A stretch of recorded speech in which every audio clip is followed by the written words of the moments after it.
Moving on to Major League Baseball. The playoffs have already started today. We've had some great games today. We started with the AL wildcard and the NL wildcard, and it is, I heard Tim Kirchin say recently on ESPN, and I tend to agree with him, no 100-game winners. This could be the most wide-open MLB postseason in recent history. I'm going to start with you on this one, Paris. Who do you think, just straight up, who wins the World Series? Who wins the World Series? The Guardians. I got the Guardians with this one. Wow. I believe the Guardians. I believe in the American League. The Yankees ain't making out the first round. In the National League, the Dodgers aren't making out the first round. I'm a big Red Sox fan, so I'm going to hate on the Yankees in the first place. But this Yankees team, other than Judge and Soto, I don't really see anything else they have on that team. Them two, obviously, the dominant players, by far. There's no doubt on that. But after Judge and Soto, there's not much there. Of course, you got Giancarlo Stanton. He's going to be a power hitter. But you can get him out. You can get him out. You can get the rest of that team out. The Guardians all around have a good team, good pitching staff. They make great contact.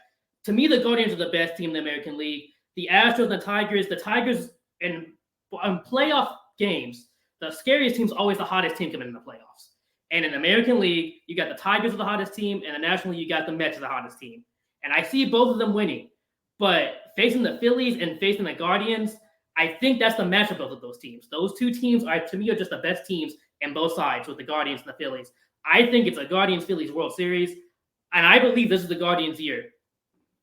It could be. I mean, listen, it's been since the 40s they've won a World Series. But to your point, about the hottest team going on to have a lot of success in October, they never forget the last two NL champions were both 6 seeds with the Philadelphia Phillies and obviously with the Arizona Diamondbacks. So good points across the board by you, Paris. To you, Mike Guido, listen, you're the co-host of the Bicoastal Baseball Podcast. I'm going to need a good answer out of you, my man. Who, and be objective, who's going to win the World Series? So I would love to say the New York Yankees, but I think the bias me wants to say the New York Yankees, and I do think the Yankees are the best team in the American League.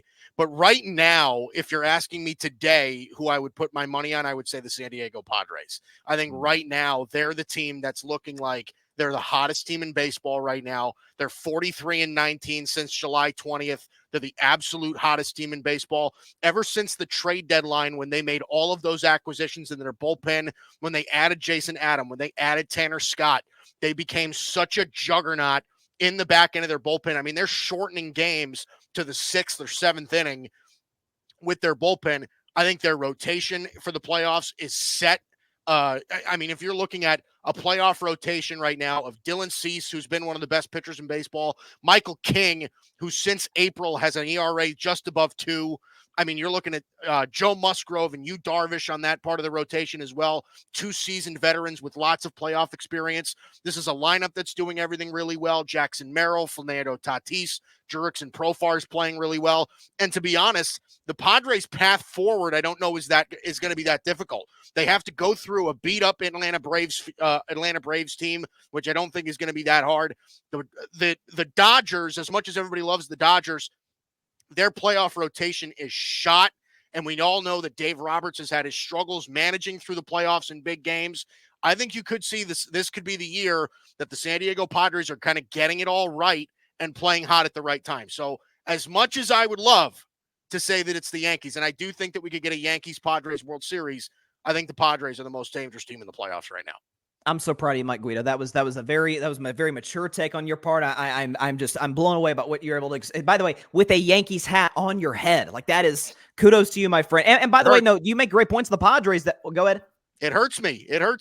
But listen, I get it, but I appreciate your objectivity. But listen, the Padres obviously got to the NLCS a couple of years ago, and also you consider the fact that, I mean, listen, success in the playoffs comes down to pitching at the end of the day, and like you said, the rotation that they've got is ridiculous, especially once we hit this part of the year, given their path forward as you detailed. To you, Tim, who wins the World Series in 2024?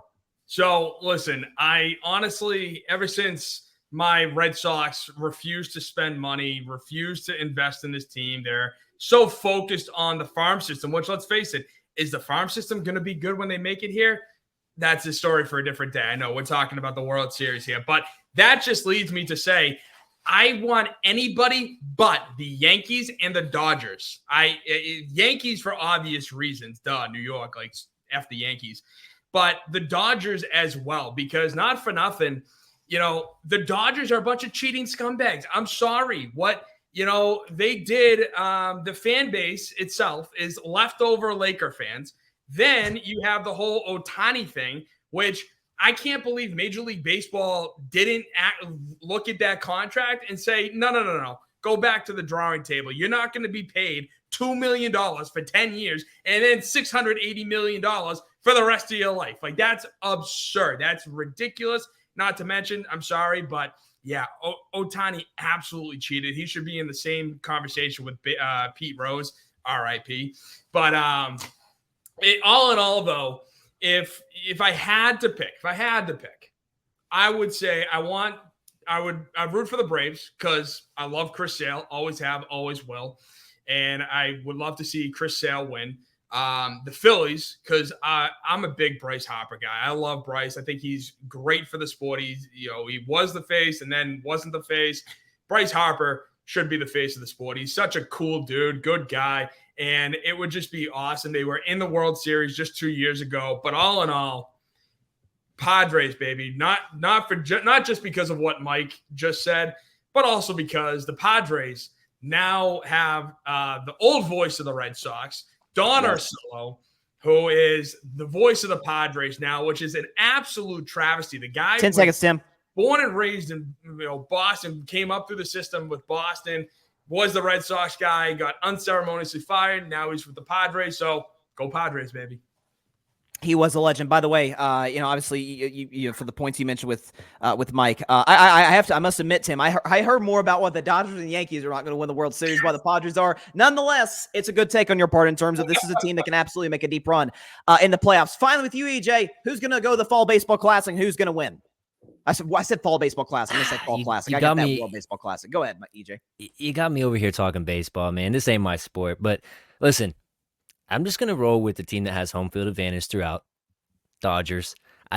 For me, I think they have the best player. Of course, it seems like Tim absolutely hates Ohtani. I think that they've got Freeman coming back from injury. They've got Hernandez, who's another hitter out there. Personally, I think that you got the home field advantage. You should be able to run there. The pitching problems are there. We'll see what happens with that, but you got me up here talking baseball. I can't even just put me down for the 0 points on here, man. I don't really know much. But yeah, LA Dodgers, I'll roll with them. I actually kind of want the Royals to win, just because, I'm in Kansas City, and it would be nice. But yeah, I'm gonna roll with the Dodgers, I guess. EJ, I love Ohtani. I love Ohtani. It's just I think the contract he signed is foolish. That's all. Listen, as long as there's nothing illegal going on, I ain't out here counting another man's money. The guy's pretty incredible. Mike, I'm going to give you the best take, and this is going to put you in first place going into your final round. So Guido, listen, he's always in the final round. Him and Barry Grant Jr. always, and there's that number 2 pencil, able to advance. Tim. Only 1 point, but enough for you to advance in the final round. And we've got a little dilemma right here, which we're going to introduce a new rule in the 8 o'clock spot. EJ Savage and Paris Brown tied with 4 points. So what we're going to do moving forward, if there's any sort of tie-breaking situation, this is just an example because Mike and Tim are the final 2 guys. But just for future reference, if there's a tiebreaker, we're going to have a trivia question. And I will ask EJ and Paris, name 2 other members honoring Pete Rose today of the Big Red Machine. Go. Joe Morgan and where's Google? I know Joe Morgan. I'm blanking on the second guy, but I know Joe Morgan. I know Joe Morgan too. There's more than a second guy. Joe Morgan and